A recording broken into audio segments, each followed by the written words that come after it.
Nagaanii fi eebbi Waaqayyoo Gooftaa Maccaasiniif haa baay'atu.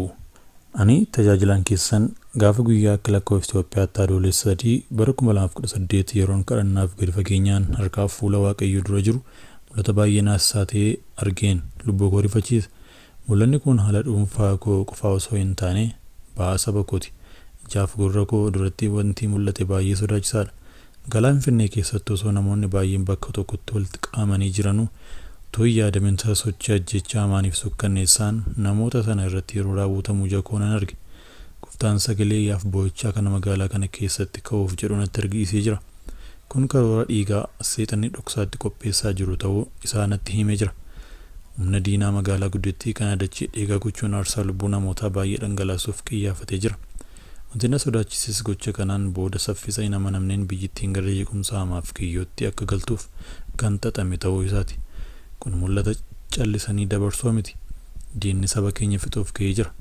Gara keessanitti nan iyyadha maaloo kiyyoon seexanaa kun akka fashalaa'uuf Waaqayyo Gooftaan Maccaa gidduu galee dhiiga lammiilee keenyaa fi nagaa biyya keenyaa akka eeguuf kadhannaadhaan jabaadhaa. Ergaa lubbuu baraaruu kana share gochuun hundi keessan akka wal qabattanii kadhattan nan gaafadha. Ani ergaa Waaqayyoo natti dubbachuuf ajajamee saba kanatti himuuf bu'aa qabaa kan gurra qabu haa dhaga'u. Ammas iskeel boqonnaa 33 lakkoofsa 6 eegduun kun garuu safii dhufoo isaa yeroo argu saba kanaaf mallattoo yoo kennu baatee seffichis dhufee namoota kana keessaa tokko yoo fite dhiiga namichaa garuu harka eegduu sanaan nan barbaada.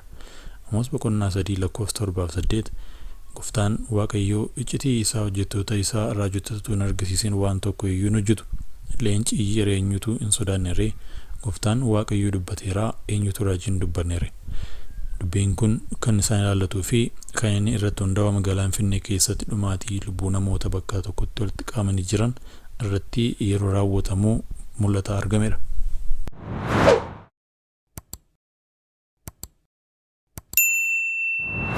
Qarshii moo dafqa ofii? Wangeelli maal jedha? Maqaa Abbaa Ilmaa Hafuura Qulqulluun Ameen.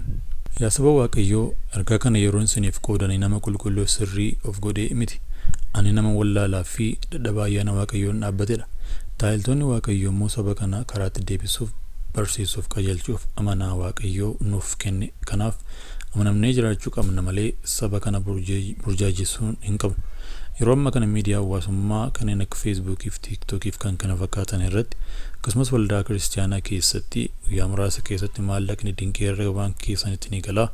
Maqaa kanaan isiniif ajajeera jedhanii saba burjaajessuuf dhaloota hojii dhiisisee kajeelaa eeggachiisuun bal'atee jira.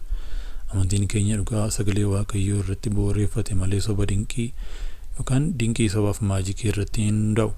Wangeelli dhugaa dhimma kana irratti maal barsiisa? Akkasumas immoo maal jedha? Waaqayyoo jiif dafqa ofiitti milkaa'uun nu barsiisa. Waaqayyoo dinqii hojjechuu ni danda'a, garuu seera uumamaa fi gorsa jireenyaa inni nuuf kenne keessaa ni jalqabaa hojjechuudha. Waaqayyo dhaloonni hojii tuffatee jireenya raajii eeggachaa oolu akka jiraatu hin barbaadu. Uumamaa boqonnaa 9 lakkoofsa 19 irratti ati biyyoodhaa deebites biyyoo hin taataa. Ati biyyoo lafaatti waan kutamteef gara isaatti amma deebitutti dhamaatee dafqitee buddeena nyaattaa jira. Tasalonqee boqonnaa 3 lakkoofsa 10 irratti namni hojjechuu hin barbaanne hin nyaatin jedha. Sagaleen Waaqayyoo ifatti namni hojjechuu didee akka hin nyaanne barsiisa. Maallaqni dinqeen akka tasaa herregatti gala jedhanii dhaloota of danda'uu hojjechuu qabu kadhattuu gochuun faallaa wangeelaati. Jaalala maallaqaa fi hawwii salphaatti duroomu. Raajonni hawaasa burjaajessan kun hawwii dhaloonni salphaatti qabeenya qabaachuu yookaan argachuuf qabu fayyadamuun peejii isaanii fooloo akka godhaniif saba goyyomsu. Kun immoo kiyyootti nama gata. Tokkoffaa Xiimotewos boqonnaa 6:9-10 warri duroomuu barbaadan garuu qorumsatti kiyyootti hawwii baay'ee wallaalummaatti kuffifamuu jaalalli maallaqaa hundi hammeenya hundumaatii jedha. Fakkeenya 28:19 namni lafa isaa qotuu dhabba quufa, namni waan gatii hin qabne duukaa bu'u garuu hiyyummaa quufaa jedha. Herregatti qarshii siif gala jedhanii dhaloota sobaan asiifachi oofuu caalaa dhaloonni baratee dandeettii uumamaa isaan hojjetee akka of danda'u barsiisuutu tajaajila dhugaati. Akeekkachiisa tajaajiltoota sobaa fi saba burjaajessaniif. Maqaa Yesuusiin qarshii baankii irratti ajajuu jechuun amantii otoo hin taane maqaa Waaqayyoo lafatti balleessuudha. Ergaan akkasii hordoftoota baay'ifachuu fi engagement Facebook irratti argachuuf kan hojjetamudha. Lammaffaa Pheexroos boqonnaa 2:3 isaanis sassata isaaniitiif jedhanii soba dubbii sobaan isin irra booreeffatanii isin irraa tajaajilamu.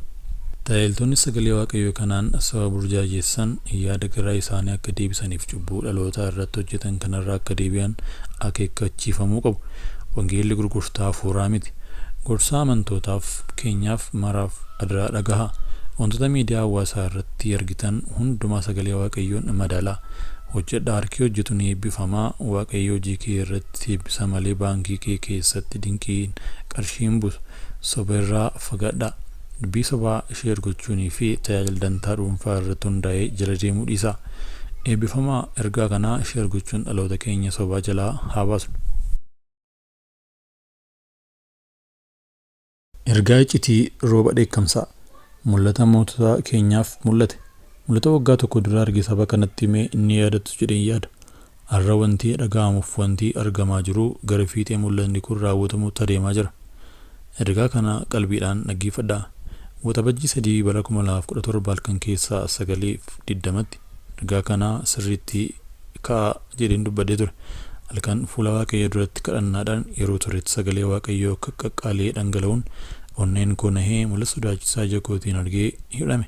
Obsi Waaqayyoo xumurameeraa. Malkaan dheekkamsaa yommuu mul'atetti dhiphinni hamaan na weerare. Teessoon dachee sosocho'ee aangoo foonii akka qeensaa cituu na naasise. Mootota keenya warra har'a teessoo irra teessanii dachee guutuuf dubbattuuf oftaa fi of tuulumaan keessan uumamaa walitti ta'e amma samii ol ga'ellee ani dheekkama isaanii dhiigaan yommuu inni lallabu jakootiin naasee na argisiisee jira. Humni isaan ittiin of dhaban sun hundi akka bishaan Gibxii dhiigatti jijjiiramee malkaatti dhangala'uun arge. Dhiphina mootii koorraa isa humna isaa amaniin arge. Inni boo'ichaa fi dhiphina keessa lixee malkaa isa galaana guute liqinfamuun isaa osoo hin raawwatamuu teessoon foonii dheekkama sodaachisaa uumamaa jalaa akka isaan hin baasne naaf galee jira. Aangoo keessaniif jedhanii kan isin saba gidduutti kortan dhiphinni gooftaa Nabukadanaazor isiniif deebii mul'ateera. Inni sammuun isaa irraa fudhatamee uffata mootummaa isaa gatee akka bineensa daggalaa marga dheeduun isaa nanaasise. Waggaa 7 dhiphina keessatti lafa rurrukutuun isaa mootota irra warra gorsa didaniif akeekkachiisa guddaa ta'e itti fufa. Sagalee sodaachisaa kanaanis namni of tuulee akka waaqatti of haasofsiise achumatti yommuu ergamaan Waaqayyoo isa reebu arge. Raammoon foon isaa nyaachaa osoo jirtuu giddoon teessoo keessanii irrattis harki ijaan hin argamne tokko mallattoo sodaachisaa barreessaa jira. Jilbii Waaqayyoo walitti rurrukutamee dhiphinni onnee keessan jeeqe. Halkan tokkotti hundee keessan kaasuuf humni uumamaa qophaa'aadha. Waaqayyoo tokkummaaf jaalala shiraan gurmaa'ee keessan gidduutti wal shakkiif wal sodaachuu guddaa akka fidee gargar isin baasu argeera. Mootonni biyya keenyaa warri har'a aangoo keessan amantanii saba kana irratti of tuultan uumamaa duratti gadi jedhaa. Yoo ta'uu baatee garuu dheekkamni ibiddaa inni isin jalaa hin baane dhumarratti lafa keessan dhaaluuf akka qophaa'ee mul'ata kanaan mirkanaa'eera. Gurra kan qabu haa dhaga'u. Sodaan Waaqayyoo dachee kana irratti haa ulfaatu. Ergaan kun ergaa Waaqayyoo gaafa waxabajjii 3 2017 dubbatee fi wanti itti adeemaa jiru ta'as kan jirudha. Hubadhaa.